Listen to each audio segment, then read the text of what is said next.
శక్తి media Bharat ప్రేక్షకులకు నమస్కారం. నేను మీ జర్నలిస్ట్ విక్రమ్. తులసి చందు మళ్ళీ విక్టిమ్ గేమ్ ఆడుతుంది.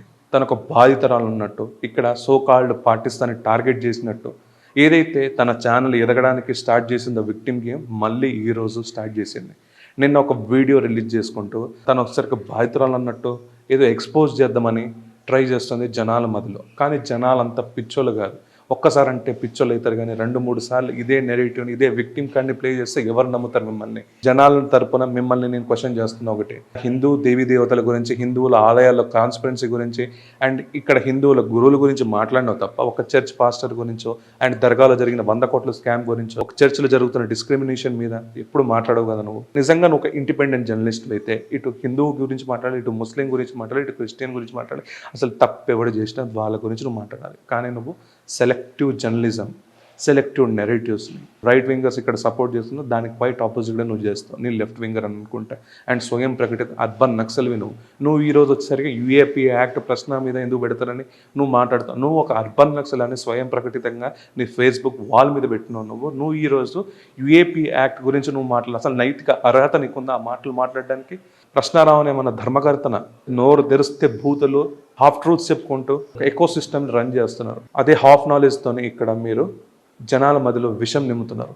యూఏపీ యాక్ట్ ఎందుకు పెట్టారంటే హిడ్మా లాంటి నరరూప రాక్షసుల్ని, 1000 మంది పోలీసుల్ని, 1000 మంది సివిలియన్స్ని పొట్టన పెట్టుకుని అమాయకులైన గిరిజనుల మైండ్ సెట్ని మార్చిన ఒక వ్యక్తి కాబట్టి హిడ్మా ఎన్కౌంటర్ చేశారు ఆపరేషన్ కగార్ పేరుతో. దాన్ని సపోర్ట్ చేసుకుంటూ ఇక్కడ 100,000 మంది నక్సల్స్ పుట్టుకొస్తారంటే ఇక్కడ చూసుకుంటూ ఉండడానికి ఇది పాత భారత్ కాదు, ఇది నయా భారత్. నక్సలిజం కాదు, నక్సలిజం పేరు ఎత్తిన వాళ్ళని కూడా కలుపుగా ఉన్నప్పుడే చుంచేయాలి. అది మళ్ళీ వటవృక్షం అయితే ఈ నక్సలిజం ఐడియాని, ప్రో ఐడియాలజీని ఎవరైతే నడిపిస్తున్నారో ఈ లెఫ్ట్ ఎకో సిస్టమ్ పేరున ఎవరైతే ద వైర్ అనే సంస్థ నుంచి మీకు ఇంటర్లింక్ అయ్యి మీరు నెరేటివ్స్ రన్ చేస్తున్నారు వాళ్ళందరి మీద యూఏపీ యాక్ట్ కంపల్సరీ పెట్టాలి. ఒక ప్రశ్న రావనే కాదు, నాకు తెలిసి అయితే ఆపరేషన్ కగార్ మీద ఎంత విష ప్రచారం చేసావు నువ్వు. ఆపరేషన్ కగార్ గురించి, ఆపరేషన్ సింధూర్ గురించి the most eligible for the UAP act is you. ఒక మహిళని వదిలేసి ఇక్కడ తెలంగాణ గవర్నమెంట్ నేను వదిలేస్తున్నారో ఏమో కానీ నువ్వు దానికి బిగ్గెస్ట్ ఎలిజిబుల్ క్యాండిడేట్. గ్లోబల్స్ ప్రచారం అని అంటున్నావు. గ్లోబల్స్ ప్రచారానికి ద టేకేదారు నువ్వు. తెలుగు మీడియాలో ద గ్లోబల్స్ ప్రచారానికి టేకేదారువి నువ్వు. 100% ఇది నేను చెప్తున్నాను.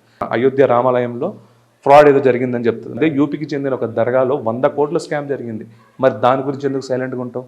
మణిపూర్లో నరేంద్ర మోడీ ఎందుకు రారు? అక్కడ చనిపోతున్న మహిళలు ఇవన్నీ చెప్తూ ఉంటుంది. మరి మొన్న ఇక్కడ మణిపూర్లోనే మిలిటెంట్స్ మన ఆర్మీ ట్రక్కుని లేపేసి మన మిలిటరీ సభ్యులు, మన జవాన్లు 2 చనిపోయారు. మరి దాని గురించి ఎందుకు మాట్లాడవు నువ్వు? ఒక సెలెక్టివ్ నెరేటివ్స్ ఇది. ఇక్కడ ఎవరు ఫండింగ్ ఇస్తున్నారు ఏంటో మీరు ఒకసారి అర్థం చేసుకున్న మిత్రులారా. ఎందుకంటే ఇది పెద్ద కుట్ర దాగి ఉంది. ఇది AP government and central government, TS government mixed అయ్యి ఇది పనిచేస్తే తప్ప ఈ కాన్స్పిరెన్సీకి వీడదు. మీరేమంటారు? కమెంట్స్ రూపంలో చెప్పండి. జై హింద్, జై భారత్.